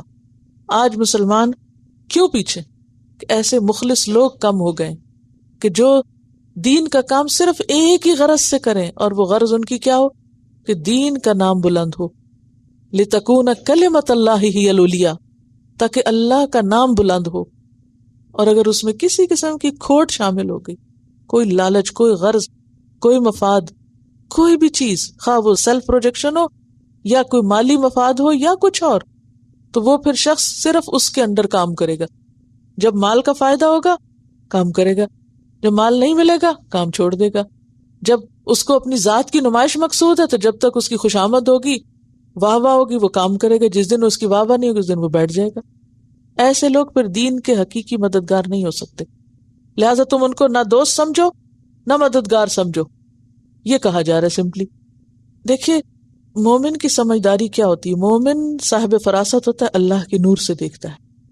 جب آپ سچے ہو جاتے ہیں نا، اللہ تعالیٰ آپ کا دل کھول دیتا ہے، شرح صدر ہو جاتا ہے، چیزیں آپ کو نظر آنے لگتی ہیں. یہ نہیں کہ وہ کوئی غیب کا علم ہونے لگتا ہے، یعنی آپ معاملہ فہم ہو جاتا ہے. پھر یہ آپ دیکھیں کہ ہاتھی ایک بھاری جانور ہے نا، اس کے بارے میں آتا ہے کہ جب وہ کہیں پاؤں رکھتا ہے یعنی کوئی نئی جگہ پر، تو وہ ایک دم سے پاؤں نہیں رکھتا. وہ کیسے پاؤں رکھتا ہے؟ پہلے تھوڑا رکھتا ہے، ٹیسٹ کرتا ہے کہ یہ جگہ کتنا مجھے برداشت کر سکتی، پھر اس کے بعد وزن ڈالتا ہے. تو ایک جانور کے اندر اللہ نے اگر سمجھ رکھی ہے تو ہم میں سمجھ کیوں نہیں؟ یہاں اجتماعی کاموں کی بات ہو رہی ہے. اجتماعی کام کون سے ہوتے ہیں؟ جیسے ٹیم ورک ہوتا ہے. تو ٹیم ورک میں کیا ضروری ہوتا ہے کہ پیچھے کیا کہا گیا؟ ان تؤدوا الامانات الی اہلھا، امانتیں کس کے سپرد کرو؟ جو اہل ہیں. جب نا اہل کو آپ دے دیں کہ کوئی امانت تو وہ کیا کرے گا؟ ضائع کر دے گا. مسلمانوں میں اب جو کیوس ہے نا، یہ اسی وجہ سے ہے کہ خالص ایمان نہیں رہا، اور خصوصاً دین کے کام میں بھی سچائی نہیں رہی. تو خلاصہ آیت کا کیا ہے کہ اسلام کا دعویٰ کرنے والے کو اللہ تعالیٰ آزماتے ہیں اور اس کے لیے کچھ ٹیسٹ زندگی میں ڈالتے ہیں کہ اب وہ اس موقع پہ کیا کرتا ہے، کیا اپنے کاز اور مشن کے ساتھ سچا ہے، یا اس کا مفاد پورا نہیں ہو تو وہ منہ موڑ رہا ہے. اور پھر ترک وطن جو ہے یعنی ہجرت جو ہے وہ اخلاص کی دلیل ہے کہ اگر کوئی شخص اپنی محبوب ترین چیز کو اللہ کے لیے چھوڑ دیتا ہے تو وہی سچا مومن. کیونکہ جس کو دین سے دلچسپی ہوگی نا، اس کے لیے کچھ بھی مشکل نہیں کہ وہ اس کے لیے کچھ بھی چھوڑ دے. اس کو جہاں دین کا فائدہ نظر آئے گا وہ وہیں جھک جائے گا، باقی سب چیزیں پیچھے ہو جائیں گی اس کے. الا الذین، مگر وہ لوگ کون؟ یعنی منافقین میں سے وہ لوگ، یصلون جو جا ملتے ہیں وصل سے، الی قوم طرف ایک قوم کے، یعنی بعض لوگ جا ملتے ہیں، پناہ لے لیتے ہیں کہاں؟ ایسی قوم کے پاس کہ بینکم و بینہم میثاق، تمہارے اور ان کے درمیان کوئی معاہدہ ہے. جیسے آپ کو معلوم نا کہ مسلمانوں نے بھی بعض غیر مسلم قبائل کے ساتھ کیا کر رکھے تھے؟ معاہدے قائم کر رکھے تھے. اور میثاق کس کو کہتے ہیں؟ پکا وعدہ. او جاؤکم، یا آتے ہیں تمہارے پاس، حسرت تنگ ہوتے ہیں، صدورہم ان کے سینے، ان یقاتلوکم کہ وہ لڑیں تم سے، او یقاتلوا قومہم یا لڑیں اپنی قوم سے. نہ وہ تم سے لڑنا چاہتے ہیں نہ اپنی قوم سے لڑنا چاہتے ہیں، یعنی اپنی قوم کے ساتھ مل کر. تو ایسے لوگوں کے ساتھ تم کیا نہیں کرو گے؟ پھر ان کو قتل نہیں کرو گے. اللہ کیا ہے؟ حرف استثناء. استثناء کس کو کہتے ہیں؟ ایگزمپشن. یعنی ایگزمپٹڈ ہوں گے وہ لوگ. کس سے ایگزمپٹڈ ہوں گے؟ قتل سے. جو کسی ایسی قوم سے جا ملیں جس کے ساتھ تمہارا معاہدہ ہے امن کا، تو وہاں ان کو پکڑ کے قتل نہیں کرو گے. پیچھے کیا حکم تھا؟ جہاں ملے پھر پکڑو مارو ان کو. لیکن اگر ایسی قوم میں انہوں نے جا کے پناہ لے لی ہے کہ جس کے اور تمہارے درمیان جنگ ہی نہیں ہونی، تو پھر وہاں جا کے تم نہیں انہیں پکڑ کے مارو گے. ٹھیک ہے. او جاؤکم، یا وہ آئیں تمہارے پاس، حسرت صدورہم کہ ان کے دل تنگ ہوں. کس چیز سے تنگ ہوں؟ جنگ کرنے سے. وہ جنگ نہیں چاہتے، نہ تم سے لڑنا چاہتے ہیں نہ اپنی قوم کے ساتھ مل کے لڑنا چاہتے ہیں. تو ایسے لوگوں کو پھر تم نہیں مارو گی. یہ کہنے کا سمپل مطلب. وَلَوْ شَاءَ اللَّهُ، اور اگر اللہ چاہتا، لَسَلَّطَهُمْ عَلَيْكُمْ، البتہ مسلط کر دیتا ان کو تم پر. سلطہم کا معنی ہوتا ہے غالب کرنا. مسلط اردو میں بھی استعمال ہوتا ہے نا. وہ انہیں تم پر طاقت دے دیتا، غلبہ دے دیتا. فَلَقَاتَلُوكُمْ، پس البتہ وہ لڑتے تم سے. تو اب چونکہ ان کے پاس غلبہ ہے نہیں، لڑ نہیں سکتے، تو اگر وہ نہیں لڑتے تو تم بھی نہ لڑو. یہ مطلب ہے. فَإِنْ اعْتَزَلُوكُمْ، پھر اگر وہ چھوڑ دیں تم کو. اعتزلہ کس سے ہے؟ عین زے لام سے. عزل کا کیا معنی ہوتا ہے؟ الگ کرنا. یعنی ایک طرف ہو جائیں جنگ کرنے سے، چھوڑ دیں تم کو، الگ تھلگ ہو جائیں، یعنی جنگ نہ کریں. فَلَمْ يُقَاتِلُوكُمْ، پھر نہ لڑیں تم سے. وَأَلْقَوْا إِلَيْكُمُ السَّلَامَ، اور ڈالیں تم پر سلامتی، صلح. کیا مراد ہے؟ کہ وہ تمہاری طرف صلح کا پیغام بھیجیں. تو ایسے میں پھر تمہیں کیا کرنا چاہیے؟ تمہیں بھی ان سے پھر لڑنا نہیں چاہیے، انہیں قتل نہیں کرنا چاہیے. فما جعل اللہ لکم، تو نہیں بنایا اللہ نے تمہارے لیے، علیہم ان کے خلاف، سبیلا کوئی راستہ. اللہ نے پھر تمہیں کوئی اختیار نہیں دیا. کس کا؟ لڑائی کرنے کا، یا اس بات کا کہ تم جاؤ اور ان قوموں میں ان کو ڈھونڈو، پکڑو، نکالو اور مارو. اس کا کوئی پھر تمہارے پاس جواز نہیں. کب؟ جب وہ تمہاری طرف سلامتی کا پیغام بھیجیں. تو اس سے کیا پتہ چلتا ہے؟ جو تمہاری طرف سلامتی کا یا صلح کا ہاتھ بڑھائے تو تمہیں اس کی طرف صلح کا ہاتھ بڑھانا چاہیے. یہ نہیں کہ تم کہو کہ نہیں ہمیں پتہ ہے تم کیسے منافق ہو، چاہے تم صلح کے لیے کہو لیکن ہم تمہیں نہیں چھوڑیں گے، ہم تمہیں مار کے ہی چھوڑیں گے. یہ درست نہیں. 3 قسمیں ٹوٹلی بتائی جائیں گی. ایک وہ جو تم سے لڑیں گے، اور ایک وہ جو نہیں لڑتے، نہ لڑنا چاہتے ہیں، نہ ان سے نہ تم سے. تو ایسے کو چھوڑ دو گے. لیکن جو تم سے لڑنے آ جائیں گے تو پھر تم بھی ان کو پکڑو گے اور مارو گے. یہ 2 باتیں ہیں. ستجدون آخرین، ایک اور قسم ہو گئی. ان قریب تم پاؤ گے کچھ دوسروں کو، یریدون، وہ چاہتے ہیں کیا، ان یأمنوکم، کہ وہ امن میں رہیں تم سے بھی، ویأمنوا قومہم، اور امن میں رہیں اپنی قوم سے. تیسری قسم کن کی ہے؟ کہ وہ امن میں رہنا چاہتے ہیں. کس سے؟ تم سے بھی اور اپنی قوم سے بھی.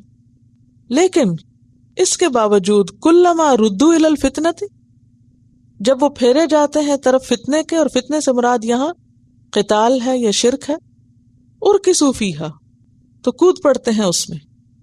یعنی زبانی تو دعوے کرتے ہیں آ کے تمہارے سے، صلح کا پیغام بھی بھیجتے ہیں، زبانی آ کے کیا کہتے ہیں، انا معکم. لیکن جب کبھی کوئی جنگ کا موقع آتا ہے تو ایک دم ایکسائٹڈ ہو جاتے ہیں، اور پھر اس وقت اپنے دعوے بھول جاتے ہیں اور تمہارے خلاف جنگ میں جا کودتے. سمجھ؟ فَإِن لَّمْ يَعْتَزِلُوكُمْ، پھر اگر وہ نہ چھوڑیں تم کو. کیا مطلب؟ تم سے جنگ کرنے آ جائیں، چاہے وہ زبان سے کہتے تھے کہ ہم صلح چاہتے ہیں، لیکن اگر پریکٹیکلی وہ اس کے خلاف کر رہے ہیں، وَيُلْقُوا إِلَيْكُمُ السَّلَامَ، اور ڈالیں تم پر سلام، یعنی صرف زبانی کلامی، وَيَكُفُّوا أَيْدِيَهُمْ، اور نہ روکیں اپنے ہاتھوں کو. اصل میں لم جو ہے یہ سب پر جائے گا. فَإِن لَّمْ يَعْتَزِلُوكُمْ وَلَمْ يُلْقُوا إِلَيْكُمُ السَّلَامَ، ولم یکفوا ایدیہم، ٹھیک، کہ پھر اگر وہ تم سے جنگ کرنے سے باز نہ آئے اور تم پر حقیقت میں سلامتی نہ بھیجیں، صرف زبانی کلامی باتیں کریں اور اپنے ہاتھ نہ روکیں، پھر کیا کرو تم ان سے؟ فخذوہم، پکڑو ان کو، وقتلوہم، اور قتل کرو ان کو، حیث ثقفتموہم، جہاں پاؤ تم ان کو، وَأُولَئِكُمْ، اور یہی لوگ، جعلنا، بنایا ہم نے، لکم، تمہارے لیے، علیہم، ان کے خلاف، سلطان مبینہ، کھلی دلیل، ایسے لوگوں کے خلاف ہم نے تم کو پھر کھلی حجت عطا کر رکھی ہے۔ اب آپ دیکھیے کہ یہاں سے یہ پتہ چلتا ہے کہ امن پسندی کی 3 ممکن صورتیں۔ نمبر 1، مسلمانوں سے صلح کر لیں۔ نمبر 2، لشکر کفار میں شامل نہ ہوں۔ نمبر 3، اگر مجبوراً شامل ہونا پڑے تو اپنے ہاتھ روک کے رکھیں۔